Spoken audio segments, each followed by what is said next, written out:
Disc bulge, disc herniation, slip disc, मणका फट जाना, गद्दी फट जाना, ऐसे आपने बहुत अनगिनत नाम सुने होंगे।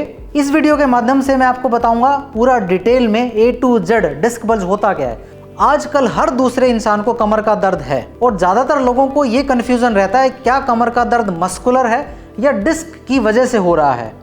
इस वीडियो में पूरी डिटेल में बात करेंगे और आपको ये भी पता लग जाएगा कि MRI की फाइंडिंग में क्या क्या निकल के आता है और क्या कैसे कैसे उसको रीड करना है। So let's start this video. Disc bulge से पहले ये समझना जरूरी है कि डिस्क ओरिजिनल दिखाई कैसे देती है। आपने घरों में प्याज काटा होगा, प्याज के बाहर एक रिंग होती है। ऐसे ही हमारी डिस्क में आउटर रिंग जो होती है प्याज के जैसे ही होती है। बहुत सारी लेयर पे लेयर होती है। ये लेयर बहुत ज्यादा मजबूत होती है। इस लेयर को बोलते हैं एनुलस फाइब्रोसिस। इस लेयर के अंदर पानी रहता है, जेल जैसा सब्सटेंस रहता है, हाई डेंसिटी जेल, बहुत मजबूत होता है। इसको बोलते हैं न्यूक्लियस पल्पोसिस।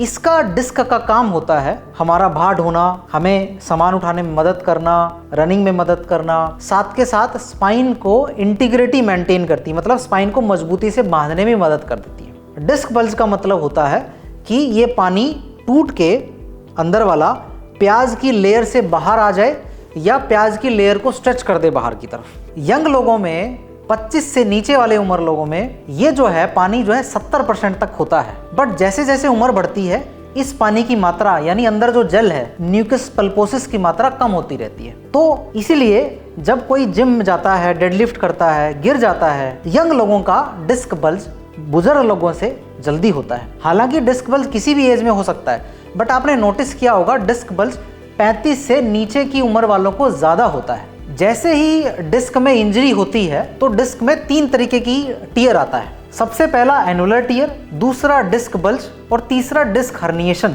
सबसे पहले एनुलर टियर को समझते हैं। एनुलर टियर का मतलब होता है जो हम प्याज की रिंग की बात कर रहे थे, इस प्याज के रिंग के अंदर ही टियर आना, बस अंदर का पानी अंदर रहेगा बट प्याज की रिंग है यानी बाहर का डिस्क का रिंग है एनुलर फाइब्रोसिस, उसमें टियर आ जाएगा। बहुत सेंसिटिव लेयर होती है ये, उसके ऊपर बहुत सारी फाइन नर्व्स होती हैं। जैसे ही स्ट्रेच आएगा इन फाइन नर्व्स में सिग्नल भेज के दर्द के जो ब्रेन को आपकी पूरी कमर में जकड़न आ जाएगी, बहुत तेज दर्द होगा जैसे करंट लगता है। एनुलर टियर होने से बाहर की रिंग में स्वेलिंग आ जाती है और कई बार एनुलर टियर भी डिस्क बल्ज जैसे बिहेव करता है क्योंकि स्वेलिंग आ जाने से कई बारी वो नस को दबाने लगता है। एनुलर टियर से एकदम से पाँव में हैवीनेस आती है। हैवीनेस आने के साथ साथ आपने देखा होगा कि कमर बिल्कुल जकड़ जाती है, लेकिन 4 दिन 5 दिन के रेस्ट के बाद आप दोबारा ठीक हो जाते हैं। तो ये एनुलर टियर है। दूसरा है डिस्क बल्ज, जिसके अंदर outer ring annulus fibrosis stretch होता है और अंदर का जेल भी स्ट्रेच होता है। स्ट्रेच होने के बाद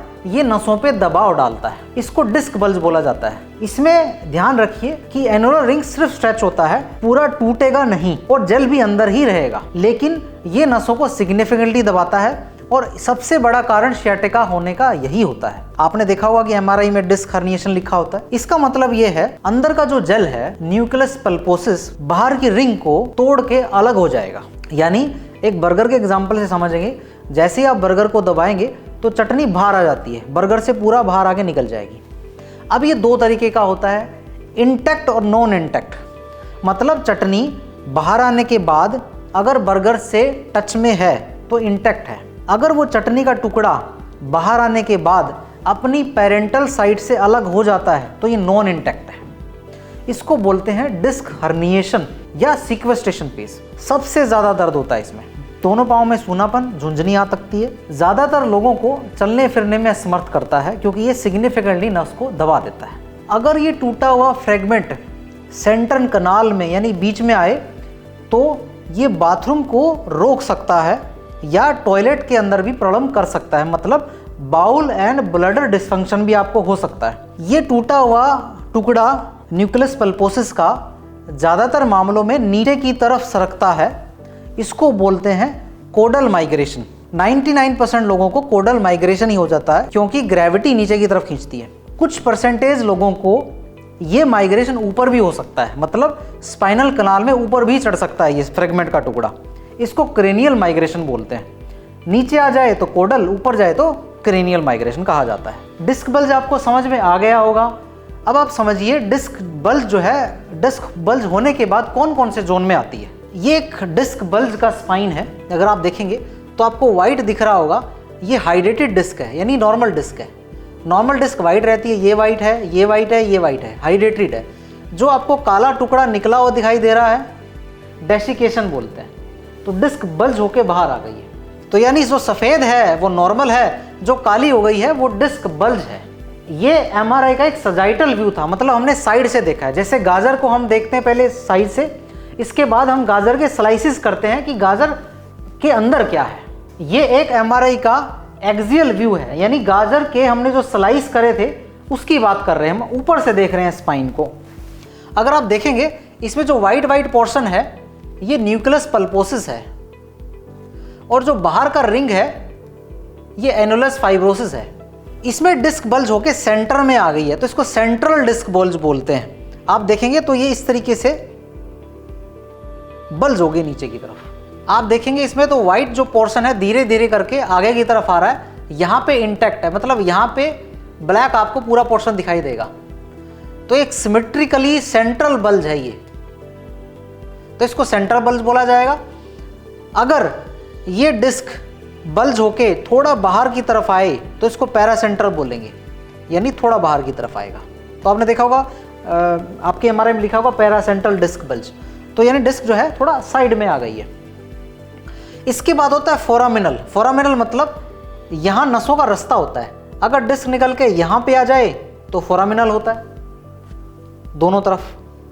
अगर डिस्क और निकल के दूसरी तरफ बाहर की तरफ निकलती है तो एक्स्ट्रा फोरामिनल। तो ये 4 जोन होते हैं डिस्क कंप्रेशन के। तो डिस्क बल्ज कौन कौन से एरिया में होता है, इस घड़ी के माध्यम से मैं आपको सिंपली करके समझाता हूं। अगर डिस्क बल्ज, डिस्क निकल के बाहर आ जाए 6 बजे के ऊपर, यानी बीचों बीच आती है सेंट्रल कनाल में, तो इसको सेंट्रल डिस्क हर्निएशन बोलते हैं, सेंट्रल बल्ज बोलते हैं। अगर ये डिस्क कंप्रेशन करती है 7 बजे के ऊपर या 5 बजे के ऊपर, तो इसको पैरासेंट्रल डिस्क बल्ज बोलते हैं। अगर डिस्क कंप्रेशन करती है 8 बजे पे या 4 बजे पे, तो इसको फोरामिनल कंप्रेशन बोलते हैं। अगर डिस्क कंप्रेशन 9 बजे पे या 3 बजे पे हो तो इसको एक्स्ट्रा फोरामिनल कंप्रेशन बोलते हैं। कुछ लोगों को एंटीरियर डिस्क बल्ज होता है, मतलब 9 बजे से लेकर 3 बजे के में भी डिस्क बल्ज देखा जाता है, बहुत रेयर होता है। कौन सा जोन कितना दर्द करता है? सबसे ज़्यादा जो दर्द करता है वो फोरामिनल जोन करता है, मतलब 8 बजे वाला और 4 बजे वाला जोन। दूसरे नंबर पे कौन सा दर्द करता है? 7 बजे वाला जोन और 5 बजे वाला जोन। तीसरे नंबर पे जो दर्द करता है वो 9 बजे वाला जोन और 3 बजे वाला जोन। सबसे कम दर्द करता है सेंट्रल जोन, यानी 6 बजे वाला जोन। सबसे कॉमन जोन कौन सा है डिस्क कंप्रेशन का? सबसे कॉमन जोन होता है 7 बजे वाला और 5 बजे वाला, यानी पैरासेंट्रल जोन। ऐसा क्यों है? क्योंकि यहाँ पे एक लिगामेंट होता है PLL। जैसे इंजरी होती है, डिस्क बाहर आने की कोशिश करता है तो लिगामेंट उसको दबा के रखता है, तो डिस्क बाहर से सरक जाती है। वो कंप्रेशन करेगा 7 और 5 पे। टोटल डिस्क बल्ज में से 70% जो बल्ज होते हैं वो पैरासेंट्रल होते हैं, यानी 7 और 5 पे।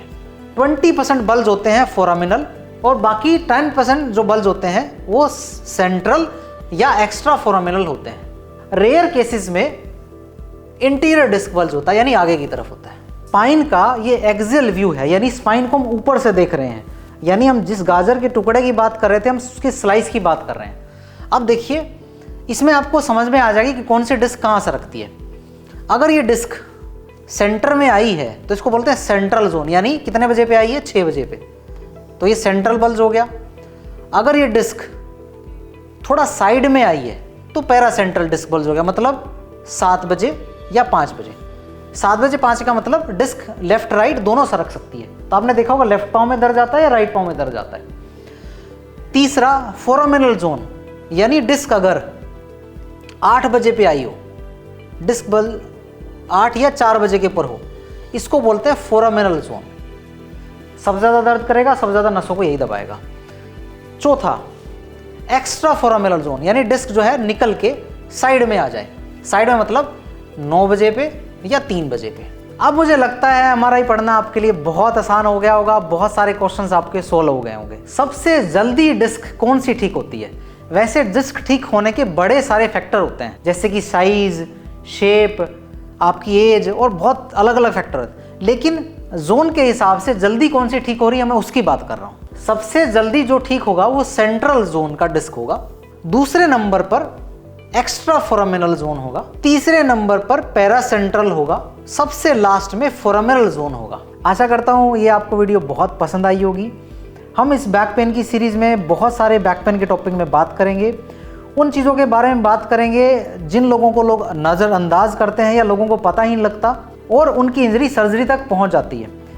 मेरी टीम का मोटिव ये है उन लोगों को सर्जरी से बचाया जाए और नॉर्मल तरीक़ों से ठीक करा जाए। तो इस सीरीज़ से जुड़े रहिए। नेक्स्ट वीक हम एक नया टॉपिक पे बात करेंगे कमर दर्द के बारे में।